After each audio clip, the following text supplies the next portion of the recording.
நேற்று நள்ளிரவு டெல்லியிலிருந்து சென்னைக்கு வந்தோம். இன்று காலை விமானம் பிடித்து திருச்சிக்கு வரும்போது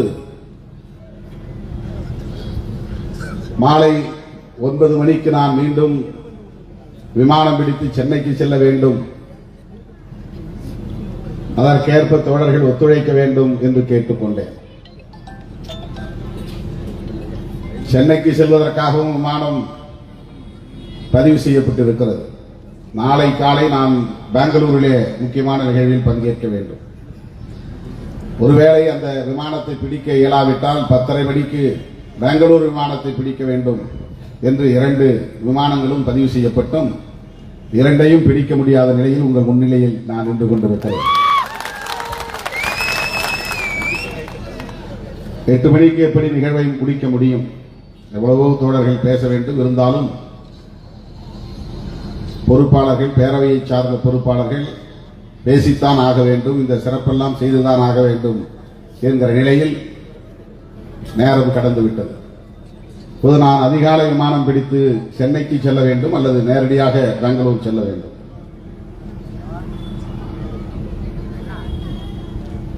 மேலும் நேற்றிலிருந்து சற்று உடல் நலிவும் ஏற்பட்டிருக்கிறது. இருமல், காய்ச்சல். தோழர்கள் செல்ல வேண்டாம் தஞ்சைக்கு என்று கூட கேட்டுக்கொண்டார்கள். பெங்களூர் நிகழ்ச்சியையும் ரத்து செய்துவிடலாம் என்று சொன்னார்கள். ஆனால் ஏற்பாடு செய்த தோழர்களை நான் எண்ணி பார்த்தேன். அவர்கள் மிகவும் ஏமாற்றமடைய நேரிடும். இந்த கட்டிடத்தை திறந்து வைப்பதற்கு யாரை வேண்டுமானாலும் அவர்கள் அழைக்க முடியும். ஆனாலும் திருமாவளவன் தான் வர வேண்டும் என்று அவர்கள் காத்திருந்து இந்த தேதியை இடத்திலே உறுதி செய்து இந்த வாய்ப்பை எனக்கு வழங்கியிருக்கிற நிலையில் என்னால் அதை எளிதாக புறந்தள்ளிவிட முடியவில்லை. ஆகவே காலையில் திருச்சிக்கு வந்ததும் மாத்திரை வாங்கி போட்டுக்கொண்டு அங்கே வந்த தோழர்களை எல்லாம் சந்தித்துவிட்டு இந்த நிகழ்ச்சியில் கட்டாயம் பங்கேற்க வேண்டும் என்கிற முனைப்போடு 6 மணிக்கே நிகழ்ச்சியில் பங்கேற்றால்தான் 8 மணிக்கு முடியும் என்று சொன்னதால் விரைந்து வந்தோம். ஆனாலும் வழக்கம் போல தோழர்கள் ஆங்காங்கே வரவேற்பு, கொடியேற்று விழா 2 இடங்களில் தான் இருந்தாலும் கூட சற்று காலம் தாழ்ந்து வர நேர்ந்து விட்டது. நிகழ்ச்சியை நாம் தொடங்குவதற்கு நேரம் கடந்து விட்டது. ஒரு கட்டிட திறப்பு விழா ரிப்பனை வெட்டிவிட்டு நிகழ்ச்சியை முடித்துக் கொள்ளலாம், போதும், அவ்வளவுதான். இது போன்ற பொதுக்கூட்டம், பெரிய மேடை, ஆயிரக்கணக்கிலே நாற்காலிகள் என்று போட்டு இந்த நிகழ்ச்சியை நடத்த வேண்டிய தேவையில்லை.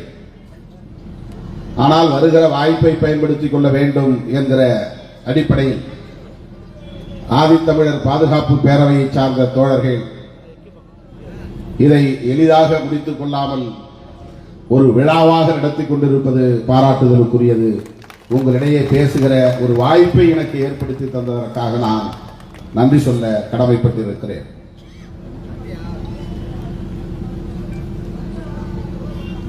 பல்வேறு துறைகளில் பணியாற்றியவர்கள், வெவ்வேறு பொறுப்புகளில் இருந்து செயல்பட்டவர்கள், ஓய்வு பெற்றவர்களும் இருக்கிறார்கள், பணியில் இருப்பவர்களும் இருக்கிறார்கள். தான் உண்டு, தன் குடும்பம் உண்டு என்று அமைதியாக ஒதுங்கி இருக்க விரும்பாமல் ஏதேனும் நாம் இளைய தலைமுறையினருக்கு செய்ய வேண்டும் என்கிற பொறுப்புணர்வோடு இந்த பேரவையை உருவாக்கி சந்தா வசூலித்து அந்த தொகையிலிருந்து இன்றைக்கு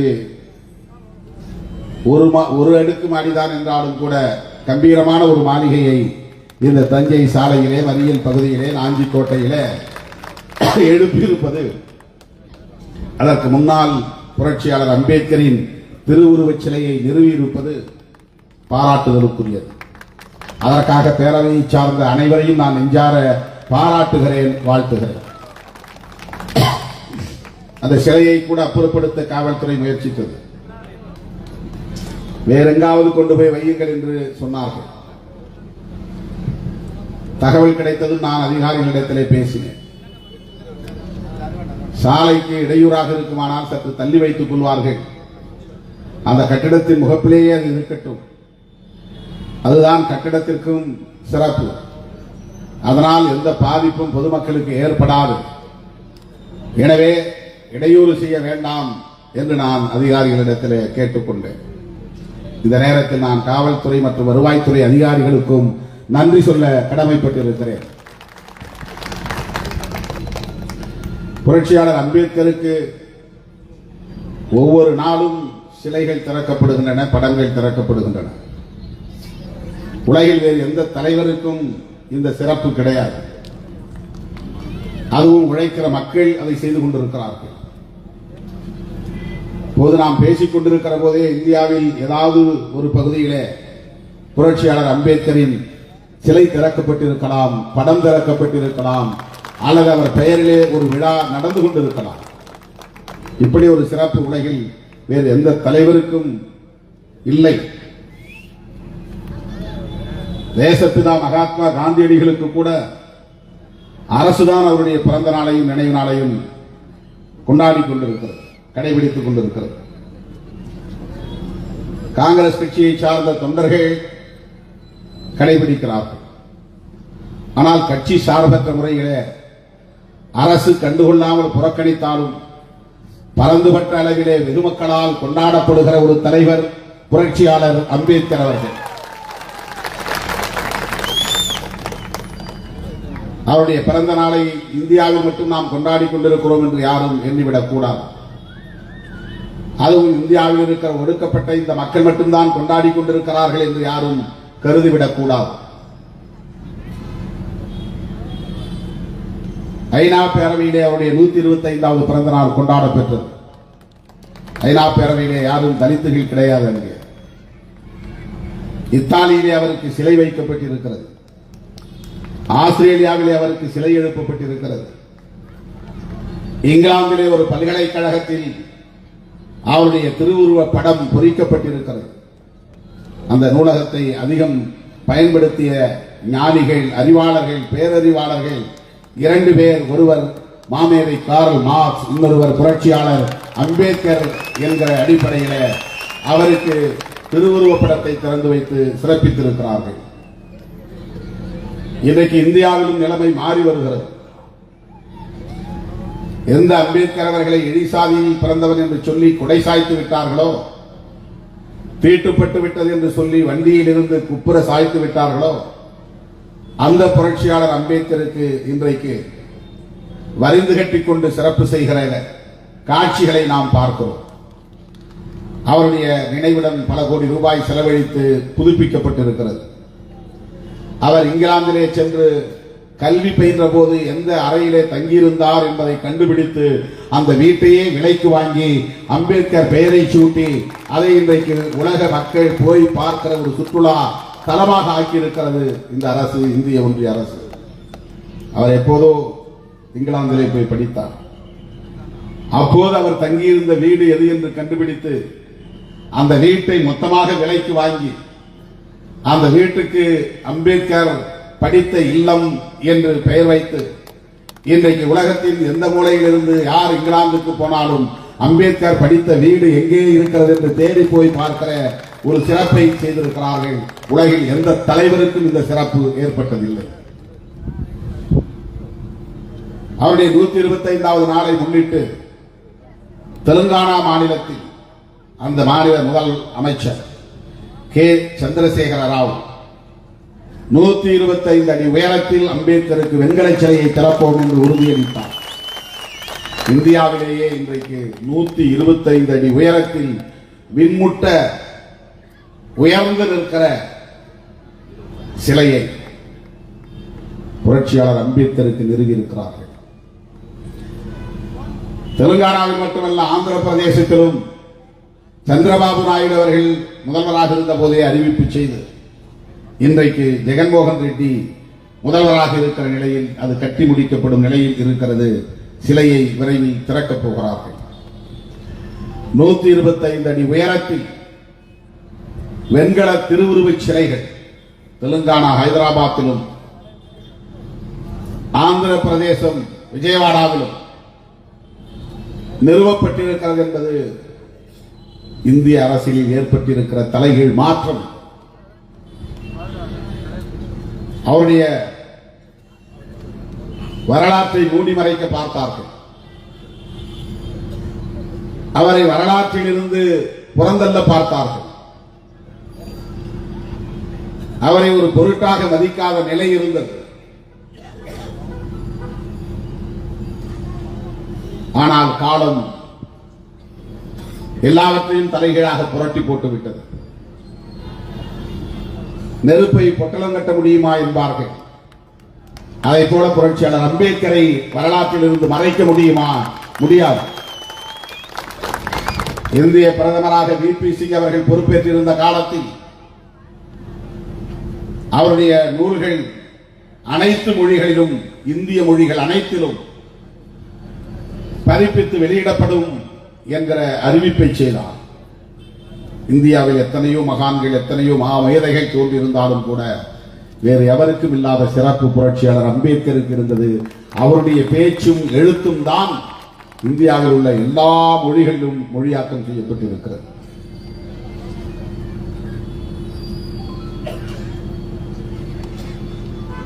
அதன் பிறகு இந்திய அரசியலே வேறு திசை வழியிலே பயணித்துக் கொண்டிருக்கிறது. அம்பேத்கரின் எழுத்துக்களும் பேச்சுக்களும் வெளிச்சத்திற்கு வந்த பிறகு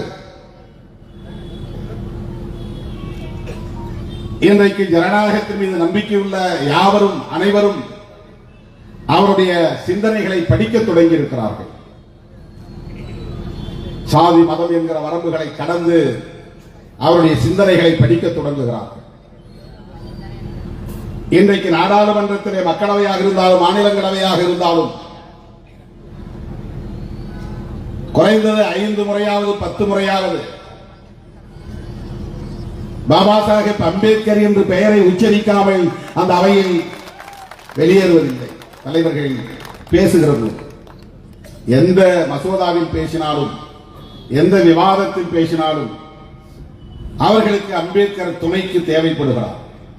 பாபா சாஹேப் அம்பேத்கர் இப்படி சொல்லி இருக்கிறார் என்று நேர்கோள் காட்டித்தான் பேச முடியும் என்கிற நிலை இன்றைக்கு ஏற்பட்டிருக்கிறது. அது எந்த சிக்கலாக இருந்தாலும், மொழி சிக்கலாக இருந்தாலும், இனச்சிக்கலாக இருந்தாலும், ஆற்று நீர் சிக்கலாக இருந்தாலும், கனிம வளம் தொடர்பான சிக்கலாக இருந்தாலும், மின்சாரம் தொடர்பான சிக்கலாக இருந்தாலும், 2 மாநிலங்களுக்கு இடையிலான உறவு தொடர்பான சிக்கலாக இருந்தாலும், இந்திய ஒன்றிய அரசுக்கும் மாநில அரசுகளுக்கும் இடையில் உள்ள நிர்வாகம் தொடர்பான சிக்கலாக இருந்தாலும், சாதிய சிக்கலாக இருந்தாலும், மத சிக்கலாக இருந்தாலும், தனிமனித உரிமை தொடர்பான சிக்கலாக இருந்தாலும், எந்த பிரச்சனையாக இருந்தாலும் அதை பற்றி நாடாளுமன்ற உறுப்பினர்கள் யாராவது எழுந்து பேச முனைந்தால் அவர்களில் 10 பேராவது ஒரு நாளைக்கு புரட்சியாளர் அம்பேத்கரின் பெயரை உச்சரிக்கிறார்கள் என்பது வரலாறு. பாபா சாஹேப் அம்பேத்கர் சேஸ் என்று தொடங்கி அவருடைய மேற்கோள் காட்டி அவர் இப்படி சொல்லி இருக்கிறார் என்று சொல்லித்தான் அவர்களின் உரையை முடிக்கிறார்கள்.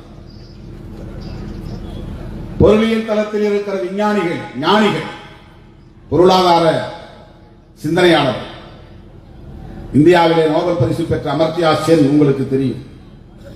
அமர்த்தியா சென் சொன்னார் நோபல் பரிசு பெற்ற போது, எனக்கு இந்த நோபல் பரிசு பெற்றது கிடைத்தது மகிழ்ச்சி, அதற்கு காரணம் புரட்சியாளர் அம்பேத்கர், அவருக்கு நான் என் நன்றியை செலுத்த கடமைப்பட்டிருக்கிறேன் என்று சொன்னார். அமர்த்தியா சென் ஒடுக்கப்பட்ட சமூகத்தில் பிறந்தவர் அல்ல, தலித் சாதியில் பிறந்தவர் அல்ல. பொருளாதார ஞானிகளுக்கு அவர் பொருளாதார ஆசானாக விளங்குகிறார். வரலாற்று ஆசிரியர்களுக்கு அவர் வரலாற்று ஆசானாக இருக்கிறார். தத்துவ பேராசிரியர்களுக்கு அவர் தத்துவ பேராசானாக விளங்குகிறார்.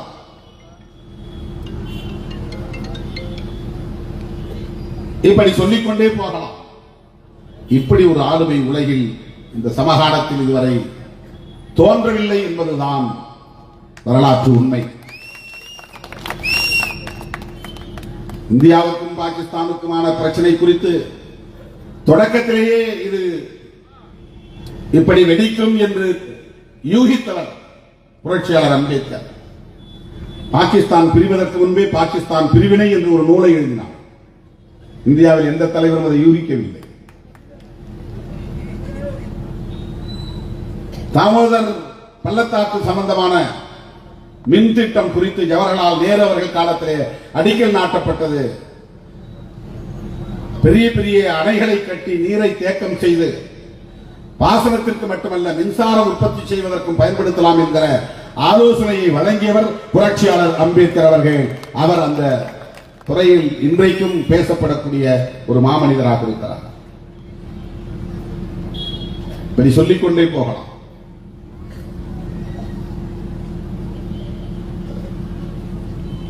அவர் ஒடுக்கப்பட்ட சாதிக்கு தலைவர், ஒரு சாதி சங்க தலைவர் என்பதை போன்ற தோற்றத்தை பலரும் ஏற்படுத்த முயற்சித்தார்கள். ஒரு குறிப்பிட்ட சாதியின் நலன்களுக்காக மட்டுமே அவர் போராடியவர் என்பதை போன்ற ஒரு தோற்றத்தை ஏற்படுத்த பலரும் முயற்சித்தார்கள். ஆனால் அவர்களால் அதில் வெற்றி பெற முடியவில்லை. ஒவ்வொரு நாளும் அவரை பற்றி புத்தகங்கள் வெளிவந்து கொண்டே இருக்கின்றன.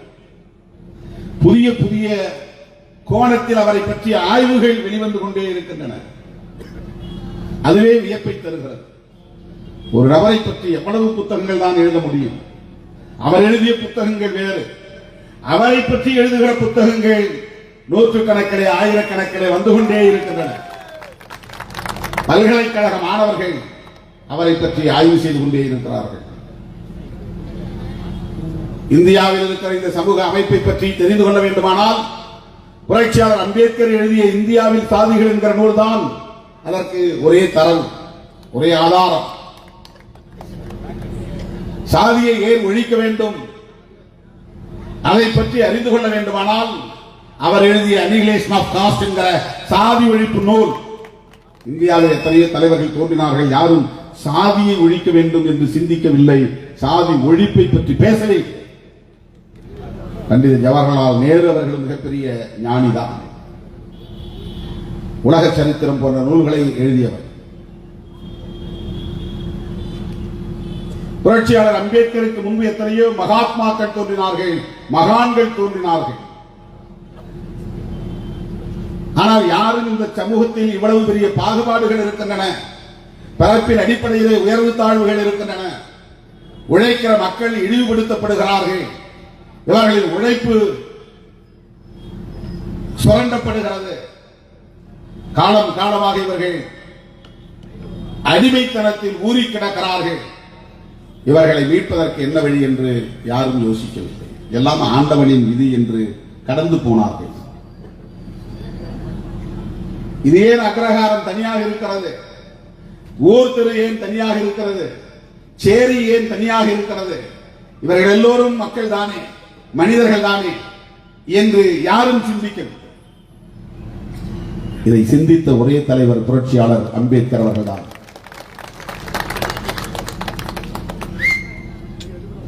சாதியை ஒழிக்க வேண்டும், அனிகிலேஷன் ஆஃப் காஸ்ட். இது சாதாரணமான ஒரு சிந்தனை அல்ல, வழக்கமான சிந்தனை, மரபு ரீதியான சிந்தனையில் இருந்து முற்றிலும் மாறுபட்டு சிந்திக்கிறார். நாம் எத்தனை பேர் அப்படி நினைத்தோம்? சிந்தித்து பாருங்கள். நம்ம வீடு ஏன் இப்படி சேரியில் கிடக்கு, நாம் ஏன் இப்படி வந்து ஒதுங்கி இருக்கிறோம், நமக்கு ஏன் இந்த நிலை என்று என்றைக்கு நாம் அதை பற்றி எண்ணி பார்த்திருக்கிறோம்? ஆனால் அவர் சிந்தித்தார். அது 30 வயதுக்குள்ளாக இந்த புத்தகங்களை எல்லாம் எழுதி முடித்து விட்டார். அதில் ஒரே ஒரு பிழையை கூட இன்றைக்கும் யாராலும் கண்டுபிடிக்க முடியவில்லை. ஒரு வரலாற்று பிழை, ஆதார பிழை, இந்த தரவுகள் தவறாக இருக்கின்றன, சொல்ல முடியும். அனிகிலேஷன் என்று சொன்னார். இந்த சொல் கூட எவ்வளவு பெரிய ஆழ்ந்த ஞானம் அவருக்கு இருக்கிறது என்பதை நம்மால் புரிந்து கொள்ள முடிகிறது. அபாலிஷன் ஆஃப் காஸ்ட் சிஸ்டம் என்று சொல்லவில்லை.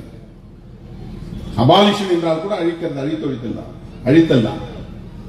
எராடிகேஷன் ஆஃப் காஸ்ட் சிஸ்டம் என்று கூட சொல்லவில்லை, எலிமினேஷன் ஆஃப் காஸ்ட் சிஸ்டம் என்று கூட சொல்லவில்லை, டிஸ்ட்ரக்ஷன் ஆஃப் காஸ்ட் சிஸ்டம் என்று கூட சொல்லவில்லை. இந்த 4 வார்த்தையுமே அழித்தல் தான். டிஸ்ட்ரக்ஷனாலும் அழித்தல் தான், எலிமினேஷனாலும் முற்றிலும் நீக்குதல், எராடிகேஷனாலும் தொடைத்தெறிதல், அபாலிஷன் என்றாலும் அழித்தல். ஆனால் இந்த சொற்களை அவர் பயன்படுத்தவில்லை, அனிகிலேஷன் என்று சொன்னார். அனிகிலேஷன் ஆங்கிலத்தில் அவர் பயன்படுத்தி இருக்கிற இந்த சொல் மிகவும் நுட்பமான ஒரு சொல். அனிகிலேஷன் என்று சொன்னால் எந்த சூழலிலும் பின்னாளிலும் துளிர் விடாத அளவுக்கு அதை அழித்தொழிக்க வேண்டும், மீண்டும் துளிர் விட்டு விடக்கூடாது. வேறறுப்போம் என்று சொல்லுகிறோமே, அதுதான் அனிகிலேஷன். அதுதான் அனிகிலேஷன். கிராமங்களில் விவசாயிகள் அறுவெட்டுறதுக்கு போவாங்க, அருகம்புல் வெட்டுறதுக்கு போவாங்க. அது பயிரை அப்படியே படர்ந்து அழிச்சு பயிர் வைக்கிறதுக்கு முன்னாடி அறுவெட்டுவாங்க. அறுவெட்ட போறவங்க ஒரு வேரை பிடிச்சிட்டாங்க, அந்த வேறு எது வரையிலும் போது அது வரையிலும் தோண்டிக்கிட்டே போவாங்க. அது சேதப்படாம தோண்டிகிட்டே போவாங்க.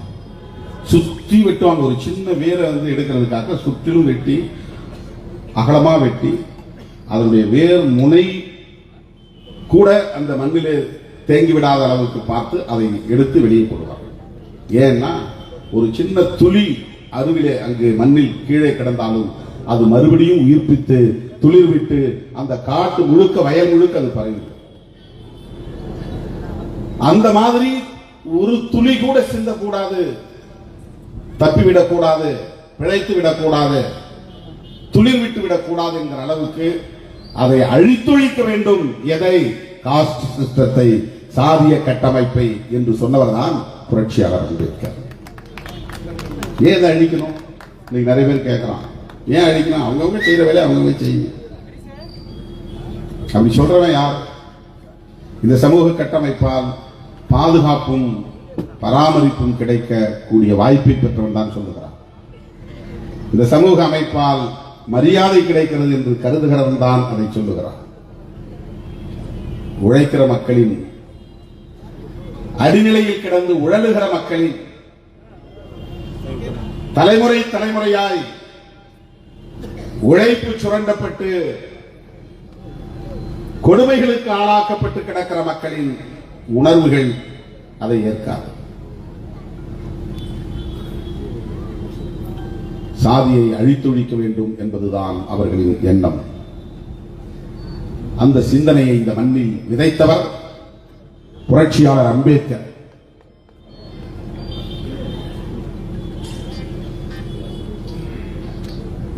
இந்த சமூக கட்டமைப்பு எப்படி உருவானது, எப்படி இது வளர்ந்தது, எப்படி இது பரவியது, எப்படி இது இன்றும் உயிர்ப்போடு இருக்கிறது, இதை ஏன் இன்னும் தகர்க்க முடியவில்லை என்பதையெல்லாம் மிக நுட்பமாக ஆய்ந்தறிந்த ஒரு சமூக விஞ்ஞானி தான் புரட்சியாளர் அம்பேத்கர் அவர்கள்.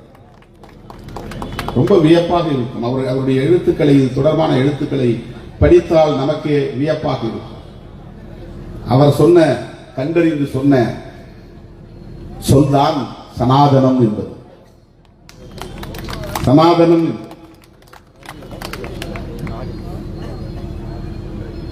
அது இன்றைக்கு இந்திய அளவிலே விவாதிக்கப்படுகிற ஒன்றாக மாறிவிட்டது. இதனை பொது நீரோட்டத்தில் விவாதத்திற்கு கொண்டு வருவதற்கான சூழலை ஏற்படுத்திய இயக்கம் விடுதலை சிறுத்தைகள் கட்சி. 2019 நான் இப்படி ஒரு மாநாடு போடும்போது பலரை கிட்ட சொன்னாங்க, தேர்தல் நேரத்தில் இப்படி போடுறீங்க, தலைவர்கள்லாம் வருவாங்களா, உங்களுக்கு இதனால சிக்கல் வராதா என்றார். வெறும் வாக்கு வங்கிக்காகவா நாம் பொது வாழ்க்கைக்கு வந்திருக்கிறோம்? தேர்தலும் வேண்டும் தான், ஆனால் கொள்கையை புரிந்து கொண்டு வாக்களிக்கக்கூடிய ஒரு சூழலை இந்த மண்ணில் உருவாக்க வேண்டும். எது நல்லது எது கெட்டது என்பதை உணர்ந்து கொண்டு அதற்கு இப்படிப்பட்ட உரையாடல்கள் தேவைப்படுகிறது, விவாதங்கள் தேவைப்படுகிறது.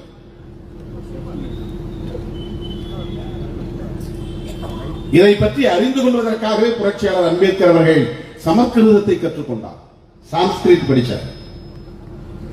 பிராமணர்கள் மட்டுமே படிக்கிற மொழி, கற்றுக்கொள்கிற வாய்ப்பை பெற்றவர்கள். படிக்கிற காலத்திலே பிள்ளைகளுக்கு சேர்த்து இந்தியை மட்டுமல்ல சமஸ்கிருதத்தை இப்போதும் கற்றுத் தருகிறார்கள். சமஸ்கிருதம் என்பது மக்களால் பேசப்படக்கூடிய ஒரு மொழியாக இல்லை, அதை செத்த மொழி என்பார்கள். தமிழுக்கு இணையான மொழி என்று இப்போது எல்லோரும் பெருமையோடு சொல்லிக் கொள்கிற நிலை இருக்கிறது. நேற்று கூட நம்முடைய ஆளுநர் RSS ரவி அவர்கள் சமஸ்கிருதம் தமிழுக்கு சற்று இணையான மொழி என்று சொல்லியிருக்காரு. பொதுவாக எல்லாம் தமிழை விட மேலான மொழி, அது மூத்த மொழி, தமிழிலிருந்து தான், அது சமஸ்கிருதத்திலிருந்து தான் தமிழ் வந்தது என்று சொல்லுகிற சமஸ்கிருத புலவர்களும் இருக்கிறார்.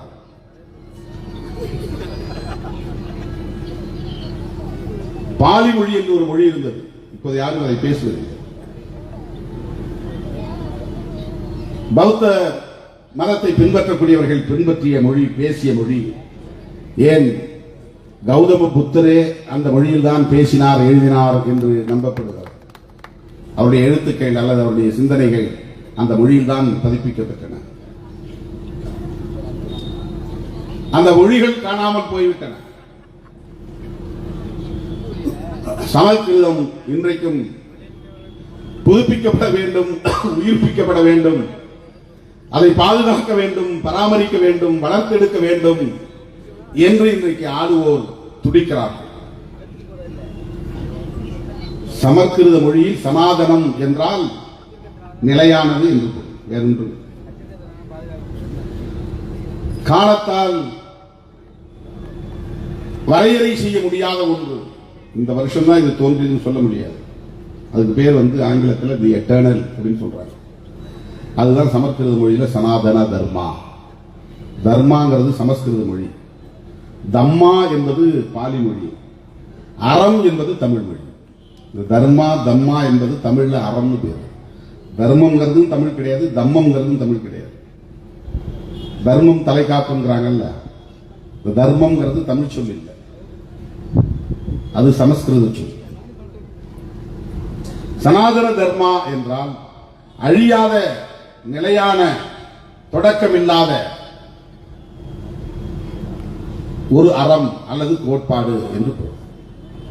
அதுதான் இன்றைய சமூகம் உருவானதற்கு அடிப்படை காரணம் என்பதை புரட்சியாளர் அம்பேத்கர் போன்ற சமூக ஞானிகள் ஆய்ந்தறிந்து உணர்த்தியுள்ளார்கள். அந்த சனாதன தர்மம் ஆரியர்களுக்காக உருவாக்கப்பட்டது, பிராமணர்களுக்காக.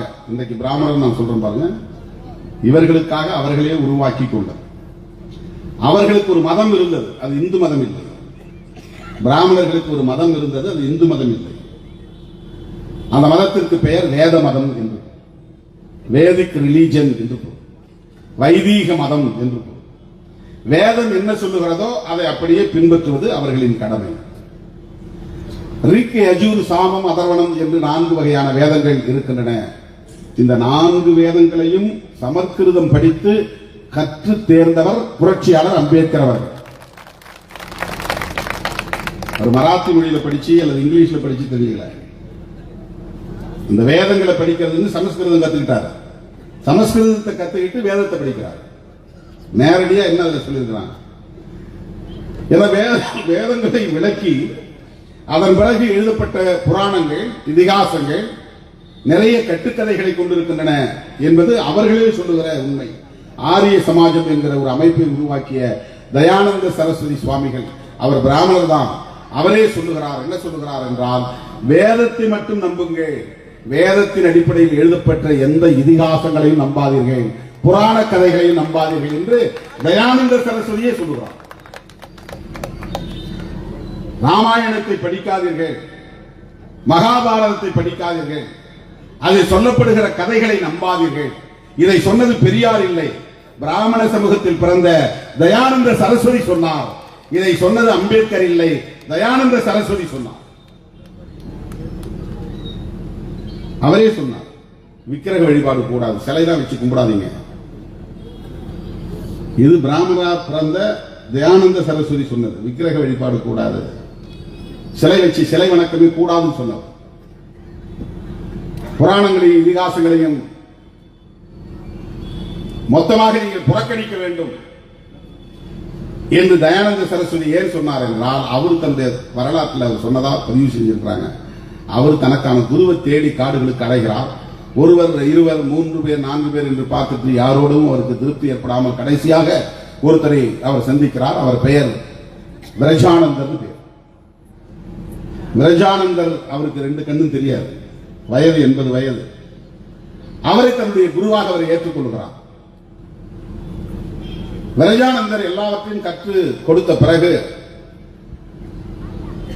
தட்சிணை செலுத்த தயானந்த சரஸ்வதி விரும்புகிறார். அப்போது விரஜானந்தர் சொல்லுகிறார், என்ன தட்சிணை கொடுக்க போகிறாய்? என்னிடத்தில் ஒன்றும் இல்லைங்க, கிராம்பு இருக்கு, கிராம்பு வேணா நான் உங்க காலடியில கொட்டுறேன் அப்படின்னு சொல்லி கிராம்பு அள்ளிட்டு வராரு.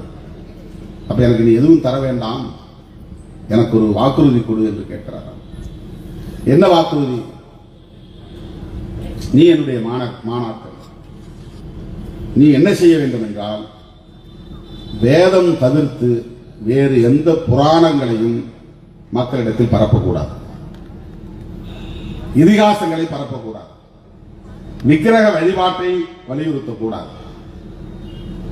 அடிப்படையாக வேதம் என்ன சொல்லி இருக்கிறதோ நேரடியாக இந்த வேதத்தில் சொல்லப்பட்டிருக்கிற தர்மங்களை மட்டும்தான் நீ மக்களுக்கு சொல்ல வேண்டும் என்று தயானந்த சரஸ்வதி சுவாமியிடம் அவருடைய குரு விரஜானந்த சுவாமிகள் கேட்டுக்கொண்டாராம். அவர் 2 கண்ணு அவருக்கு தெரியாது. அந்த வாக்குறுதியின் அடிப்படையில் தான் தயானந்த சரஸ்வதி தன்னுடைய வாழ்நாள் முழுவதும் ராமாயணம், மகாபாரதம் போன்ற இதிகாசங்களை நம்பாதீர்கள் என்று சொன்னார்கள். இதை யாராவது தயானந்த சரஸ்வதி பற்றி RSS கார மேடையில் பேசுவாங்களா? பேசினாங்க. ராஜாராம் மோகன் ராய் பற்றி பேசுவார்களா? அவர் பிரம்ம சமாஜம் ஒரு அமைப்பு உருவாக்கினார். அவரும் பிராமணர் தான். அவர் இந்த பாலிய விவாகம், சதி வழக்கம் இதையெல்லாம் கடுமையாக எதிர்த்து அதை அழித்தொழித்தார். பாலிய விவாகம்னா 8 வயசு பொண்ணுக்கு கல்யாணம் பண்ணி வைக்கிறது. பாலியம்னா குழந்தை, விவாகம்னா திருமணம், குழந்தை திருமணம். அந்த காலத்தில் அது நியாயப்படுத்தப்பட்டது. கல்யாணம் பண்ணி கொடுத்த பிறகு புருஷன் கண்ணின் முன்னால அந்த பெண் பருவத்துக்கு வரணும், அப்பதான் அவ பத்தினி. பிறந்த வீட்டில் அவ பருவத்துக்கு 2 வருஷம் கழிச்சு 3 வருஷம் கழிச்சு கட்டி கொடுத்தா அவ உத்தமின்னு சொல்ல முடியாது. ஆகவே 7 வயசுல 8 வயசுல கட்டி கொடுக்கணும். மாமனார் மாமியார் கண்காணிப்புல அவ இருக்கணும், புருஷன் கண்காணிப்புல இருக்கணும். அவங்க கண்ணு முன்னால அவ பருவத்துக்கு வரணும். அதற்காக பாலிய விவாகம். உடன்கட்டை ஏறுகிற வழக்கம்.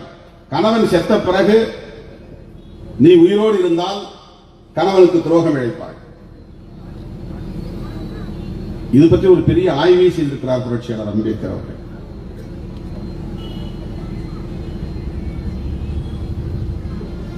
அதனால் மனைவியை தூக்கி அந்த சிறையிலேயே படுக்க வைத்து மேலே விறகு கட்டைகளை அடுக்கி சாணத்தை முழுகி உயிரோடு கொளுத்துவார்கள். கொளுத்துவிட்டு அவள் பத்தினியாகிவிட்டால் சதி மாதா கோயில் கட்டி வணங்குகிற வழக்கம் இருந்தது. இன்னைக்கும் வட இந்திய மாநிலங்களில் சில இடங்களில் சதி மாதா வழக்கம் இருப்பதாக சொல்லப்படுகிறது. பாலிய விவாகம் சரி என்று RN ரவியே சொன்னார். சிதம்பரம் தீட்சிதர் கோயிலே பிள்ளைகளுக்கு, சிறுமிகளுக்கு திருமணம் நடக்கிறது, அது ஒன்றும் தவறில்லை என்று சொல்லக்கூடிய நிலை. ஏன்னா சனாதனம் அவர்களுக்கு மூளையிலே ஏறி இருக்கிறது. சனாதனம் அதை உணர்த்துகிறது, வலியுறுத்துகிறது. இந்த பாலிய விவாகத்தையும் உடன்கட்டை ஏறுகிற வழக்கத்தையும் அழித்தொழிக்கக்கூடிய பெரும் பணியை, அரும் பணியை ஆற்றியவர் பிரம்ம சமாஜம் என்கிற அமைப்பை உருவாக்கிய ராஜாராம் மோகன் ராய். அவர் பெரியார் இல்லை, அம்பேத்கர் இல்லை, பிராமணர் அல்லாதவரும் இல்லை. சமூகத்தில் இவ்வளவு பெரிய வரலாறு உண்டு. பெண்களுக்கு படிப்பே தரக்கூடாது என்று இருந்த நிலையில் முதலில் பெண் பிள்ளைகளுக்கு என்று ஒரு பள்ளிக்கூடத்தை நிறுவியவர் மகாத்மா ஜோதிபா புலே.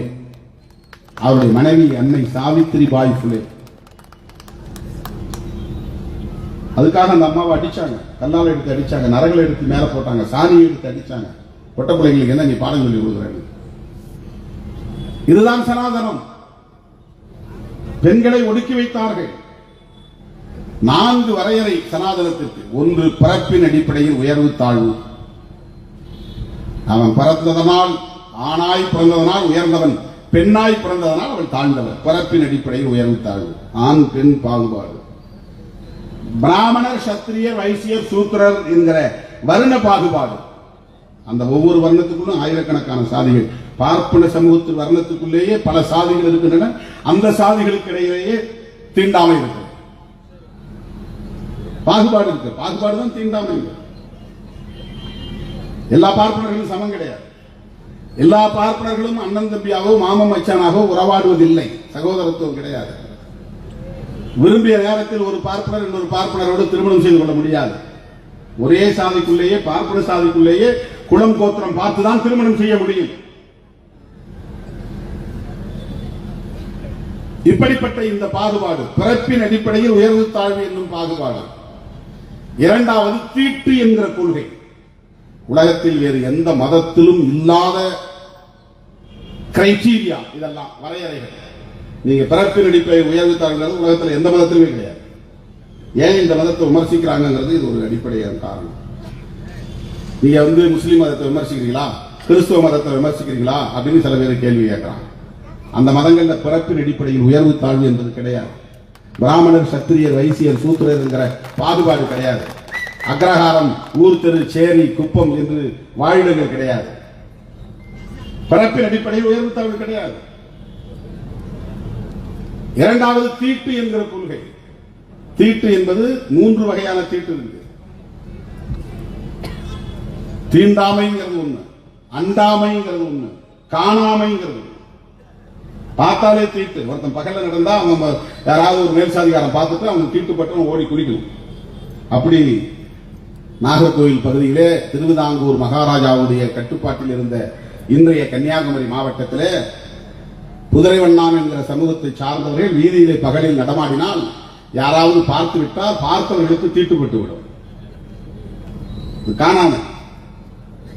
அண்டாமை என்றால் ஒவ்வொரு சாதிக்கும் இத்தனை அடி தூரம் தான் தள்ளி நிற்கணும்னு ஒரு கணக்கு வச்சிருக்கிறான்.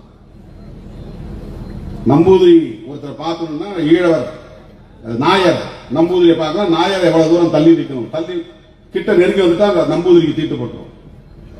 நாயரையும் ஈழவரையும், ஈழவர்னு ஒரு சாதி இருக்கு, புலையர்னு ஒரு சாதி இருக்கு, சண்டாளர்னு ஒரு சாதி இருக்கு, தீயர்னு ஒரு சாதி இருக்கு. இதெல்லாம் கேரளாவில் இருக்கிற சாதிகள். இந்த சாதிகளை சார்ந்தவர்கள் ஒவ்வொருத்தருக்கும் ஒவ்வொரு கெஜ தூரம் போட்டிருக்கான்.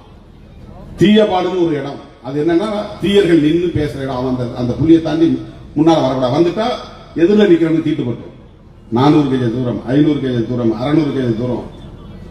திருச்செந்தூர் திருமுருகன் கோவிலிலே கூட சாமி கும்பிடுவதற்கு ஒவ்வொரு சாதிக்கும் இடம் வச்சிருந்தாங்க. உள்ள போகக்கூடாது, வெளியே இருந்து சாமி கோபுரத்தை பார்த்து கும்பிடலாம். கோபுரத்திலிருந்து 100 அடி தூரம் ஒரு சாதி, 200 அடி தூரம் ஒரு சாதி, 300 அடி தூரம் ஒரு சாதி. அன்னதானம் போடுவாங்க, கஞ்சி ஊத்துவாங்க. கஞ்சி நீ கையில வாங்கி குடிக்க கூடாது, பாத்திரத்தை வாங்கி குடிக்க கூடாது. கீழே தரையில குழி தோண்டிக்கணும். அந்த குழிக்குள்ள கஞ்சியை ஊத்துவாங்க. நீ கீழே குனிஞ்சி கவி சாப்பிடணும். மாராப்பு துணி போடக்கூடாது. எந்த சாதியா இருந்தாலும் பார்ப்பன பெண்கள் கூட மாராப்பு துணி போடக்கூடாது. வயதுக்கு தகுந்த மாதிரி மார்பகம் வளர வளர வரி விதிக்கப்பட்டது. ஒரு பெண்ணுக்கு இத்தனை வயசு, 16 வயசு அவளுக்கு மார்பக வரி, 18 வயசு மார்பக வரி. இந்த கொடுமை இருந்தது. இப்படி சொல்லிக்கொண்டே போகலாம். தீட்டு, அண்டாமை, அதாவது தொட்டால் தீட்டு, நெருங்கினால் தீட்டு, பார்த்தால் தீட்டு. பெண்களுக்கு 100% பார்ப்பன பெண்கள், வைசிய பெண்கள், சூத்திர பெண்கள், சத்திரிய பெண்கள், எல்லா பெண்களும் மக்கள் தொகையில சரிபாதியா இருக்கிறாங்களா? 130 கோடியா 140 கோடியா இன்னைக்கு இந்தியாவில் இருக்கிறோம்னா 70 கோடி பேர் பெண்கள் இருக்கிறாங்க. 140 கோடி பேர் இல்ல. இந்த 70 கோடி பெண்களும் சூத்திரர்கள் தான். சனாதன தர்மம் சொல்லுகிறது. இந்த 70 கோடி பெண்களுக்கும் தீட்டு உண்டு. மாதவிடாய் காலத்தில் அவங்க வெளியில தான் உட்காரணும். பாத்திரத்தை தொடக்கூடாது, துணிமணியை தொடக்கூடாது, வெளியே உட்கார்ந்து. இந்த மாதிரியான தீட்டு கொள்கை உலகத்தில் எந்த மதத்திலும் கிடையாது. மூன்றாவது வரையறை, குலத்தொழில். ஒவ்வொரு சாதிக்கும் ஒரு தொழில். அந்த தொழிலை மீறி அவன் வேற வேலை செய்யக்கூடாது. வேற வேலை செஞ்சா அவன் தலையை வெட்டலாம். மகாபாரதத்தில் அப்படிதான் ஏகலைவன் கட்டவர்களை வெட்டுறாங்க. அவன் சத்திரியன் இல்லை, சூத்திரன். அவன் வில்வித்த கத்துக்க கூடாது, கத்துக்கிட்டான். அர்ஜுனன் சத்திரிய, அவன் கத்துக்கலாம்.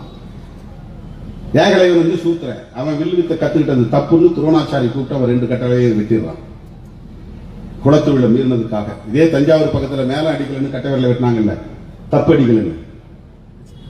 தஞ்சாவூர் பக்கத்துல ஏதோ ஒரு கிராமத்துல மேல அடிக்க வரலன்றதுக்காக கூப்பிட்டு கட்டவர்களை வெட்டினாங்க. விடுதலை சிறுத்தை சார்ந்த போராட்டம் நடத்தணும்.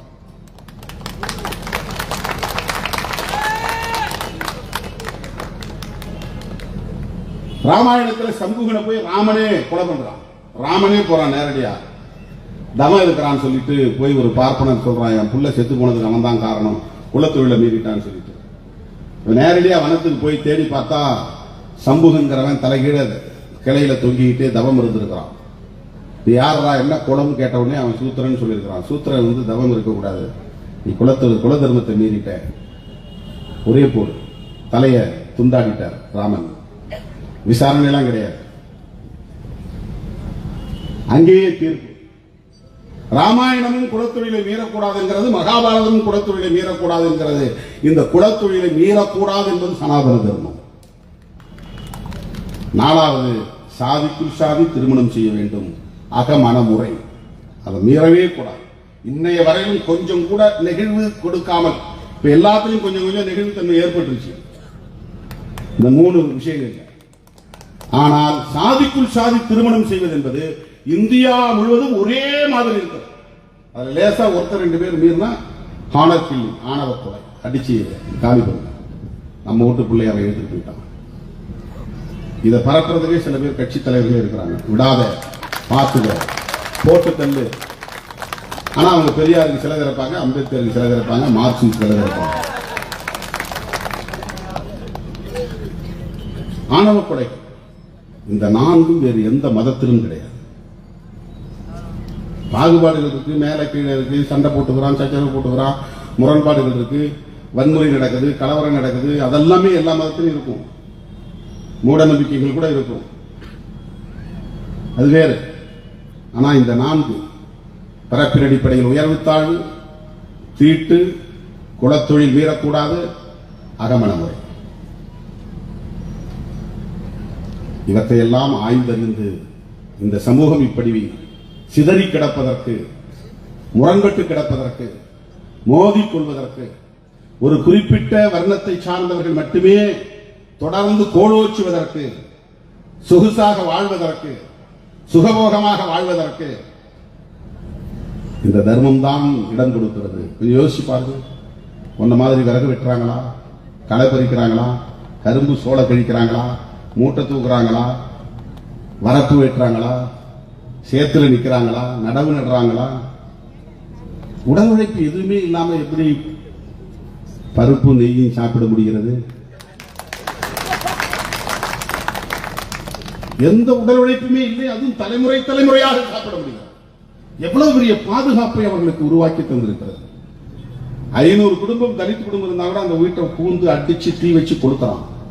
ஒரே ஒரு வீடு, ஒரு பார்ப்பனர் வீடு இருந்தா கூட அந்த வீட்டுக்கு யாரும் எந்த பிரச்சனையும் பண்ண மாட்டாங்க. பாதுகாப்பா அவ்வளவு பெரிய பாதுகாப்பு இந்த சமூகத்தில் அவர்களுக்கு உருவாகி இருக்கிறதற்கு எது காரணம் என்றால் சனாதன தர்மம் தான் காரணம். அந்த நாட்டை ஆண்ட மன்னன், ஆளுகிற மன்னன், மகாராஜா நான் வந்திருக்கிறேன்னு யாரும் கோயிலுக்குள்ள நுழைஞ்சு போய் பூஜை செய்ய முடியாது. மன்னனா இருந்தாலும் அவன் வெளியே தான் நிற்கணும், பூசாரி தான் உள்ள போய் பூஜை செய்ய முடியும். கோயிலின் கருவறைக்குள்ள நுழைய முடியாது. நான் தான் கட்டினேன் அப்படின்னு கோயிலை கட்டிய நான் தான், கட்டியதே நான் தான், ராஜராஜன் நான் வந்திருக்கிறேன், நான் போய் சிவலிங்கத்துக்கு பூஜை செய்யறேன்னு ராஜராஜன் செய்ய முடியாது. அவரும் வெளியில் தான் நின்றுப்பார்.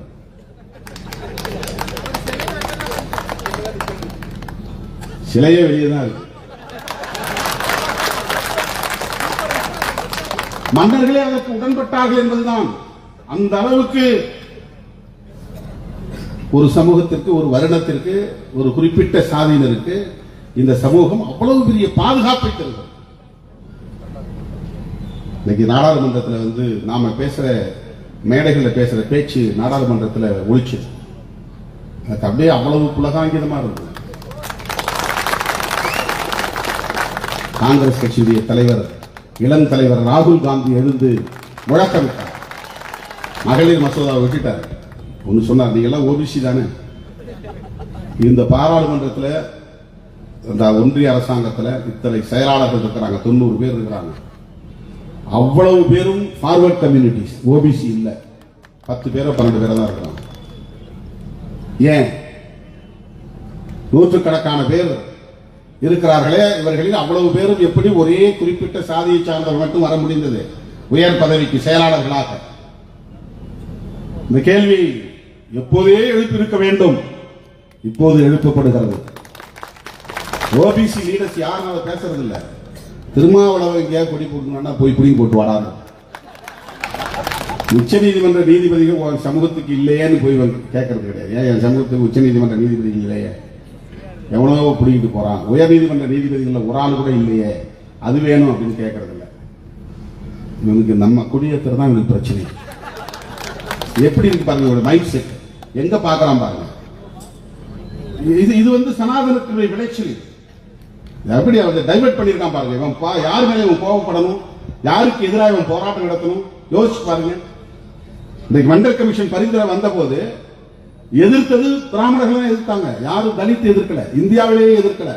ராம்விலாஸ் பாஸ்வான் கூட இருந்தார். யாருக்கு? விபி சிங் அவர்களோடு கூடவே இருந்தார். இந்த மண்டல் கமிஷன் பரிந்துரை நடைமுறைப்படுத்தணும். நாங்கள் உற்ற துணையார். இந்தியா முழுவதும் எல்லா தலித் அமைப்புகளும் எல்லா அம்பேத்கர் இயக்கங்களும் மண்டல் பரிந்துரையை ஆதரித்தன. மண்டல் பரிந்துரையை நடைமுறைப்படுத்தக் கூடாது என்று பெரிய அளவிலே பேரணி நடத்தி ரத யாத்திரை என்கிற பெயரால் ரத்த யாத்திரையாக மாற்றியது அத்வானி, பிஜேபியின் தலைவர். ஓபிசி மக்களுக்கு, ஓபிசி இளைஞர்களுக்கு, ஓபிசி மாணவர்களுக்கு கல்வியில் இடஒதுக்கீடு தரக்கூடாது, வேலைவாய்ப்பில் இடஒதுக்கீடு தரக்கூடாது என்று மிகப்பெரிய அளவிலே வன்முறை வெறியாட்டத்தை நடத்தியது பிஜேபி. பிஜேபியின் தலைவர்கள், ஆர்எஸ்எஸ் தலைவர்கள், சங் பரிவார் கும்பல். ஆனா சாபக்கேடு இந்த ஓபிசி தலைவர்கள் எல்லாம் தலித்துகளுக்கு எதிராக இருக்கிறார். மண்டல் பரிந்துரையை ஆதரிக்கிற சமூகத்தோடு நட்பு பாராட்டாமல் இவங்களால தான் போய் ஜீன்ஸ் பேண்ட் போட்டுட்டு போய் நிற்கிறானோ, கூலிங் கிளாஸ் போட்டு நிற்கிறானோ.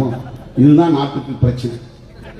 சுப்ரீம் கோர்ட் ஜட்ஜி அவனும் பிடிக்கிட்டு போறான், ஐஐடியில் ப்ரொஃபசர் எவ்வளவு பிடிக்கிட்டு போறான், ஹைகோர்ட் ஜட்ஜஸ் பதவியை எவ்வளவு பிடிக்கிட்டு போறான். காலங்காலமா அவன் தான் அதிகாரத்தில் இருக்கிறான். எல்லா கோயில்களும் அவங்களுக்கு வருமானத்துக்கு வரக்கூடிய இடமா இருக்கு. கோயில்கள் முழுக்க பக்திங்கிற பேர்ல நடத்துறாங்களே தவிர அவர்களுக்கு வருமானம் வரக்கூடிய இடமா இருக்கு. மிகப்பெரிய வருமானத்துக்கான ஒரு இடமா இருக்கு. நாம எல்லாம் பக்தியா பார்க்கிறோம் கோயில. கடவுள் அங்க இருக்கிறார் நம்புறோம். அவனுக்கு அந்த நம்பிக்கையே கிடையாது. ஏன்னா அவனுக்கு தெரியும் அங்க என்ன இருக்கு. ஏன் என்னைக்காவது அவன் சாமி ஆடி பார்த்துருக்கிறாங்களா? ஓபிசி சாமி ஆடுவான். என்னைக்காவது அவன் தீமிதி விழாவில் கலந்துக்கிறான பாத்தீங்களா? இவன் தான் போய் தீமிதிப்பான். என்னைக்காவது சமூகத்தை பெண்மணிகளுக்கு சாமி வந்துருக்குதான். ஆனா இங்க சூடம் காட்டினாலே எகிரி வானத்துக்கு பூமியை பிடிப்பாங்க. ஏன்னா 4 பேர் தாங்கி பிடிக்கிறதுக்கு ஆள் நிற்கிறாங்க, அதனால பிடிப்பாங்க.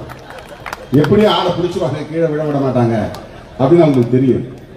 எகிரி குதிப்பாங்க. இப்ப இதெல்லாம் அவனுக்கு இந்த சனாதன தர்மத்தால் கிடைக்கிற மிகப்பெரிய வாய்ப்பு.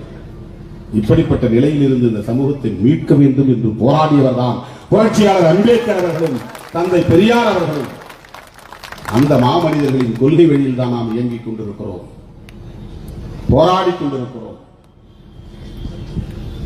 சமத்துவத்தை நோக்கி பயணித்துக் கொண்டிருக்கிறோம். உழைக்கிற மக்கள் யாவரும் ஒற்றுமையாக இருக்க வேண்டும் என்று வலியுறுத்துகிறோம். எல்லோருக்குமான உரிமைகள் கிடைக்க வேண்டும், அதனால் சமூக நீதி பாதுகாக்கப்பட வேண்டும் என்று கேட்கிறோம். இதற்காக புரட்சியாளர் அம்பேத்கர் உருவாக்கிய ஒரு மாபெரும் கோட்பாடுதான் அரசமைப்பு சட்டமாக நம் கைகளில் இருக்கிறது. இன்றைக்கு அந்த அரசமைப்பு சட்டத்திற்கே ஆபத்து சூழ்ந்துள்ளது தோழர்களே. அதற்காகத்தான் நாம் போராடி கொண்டிருக்கிறோம். அரசமைப்பு சட்டத்தை பாதுகாக்காமல் சமூக நீதியை பாதுகாக்க முடியாது. சமூக நீதியை பாதுகாக்காமல் சமத்துவத்தை வென்றெடுக்க முடியாது. இது ஒரு குறிப்பிட்ட ஒடுக்கப்பட்ட சாதிக்கான கோரிக்கை அல்ல, ஒட்டுமொத்த இந்தியாவுக்குமான ஒரு தேவையாக இருக்கிறது. இதை இன்றைக்கு காங்கிரஸ் புரிந்திருக்கிறது. காங்கிரஸ் தலைமையிலான இந்தியா கூட்டணி கட்சிகள் புரிந்திருக்கின்றன. இன்றைக்கு இந்த ஆபத்திலிருந்து நாட்டை காப்பாற்றுவதற்கு இந்தியா கூட்டணி உறுதி எடுத்திருக்கிறது. அதிலே ஒரு அங்கமாக விடுதலை சிறுத்தைகள் கட்சியில் இருக்கிறது என்பது நமக்கு பெருமை அளிக்கிறது என்பதை சொல்லி இந்த இயக்கத்தை வலுப்படுத்துவதற்கு உங்களை போன்றவர்களின் ஒத்துழைப்பு என்றென்றைக்கும் தேவை என்பதை சொல்லி வாய்ப்புக்கு நன்றி கூறி முடிக்கிறேன். நன்றி, வணக்கம்.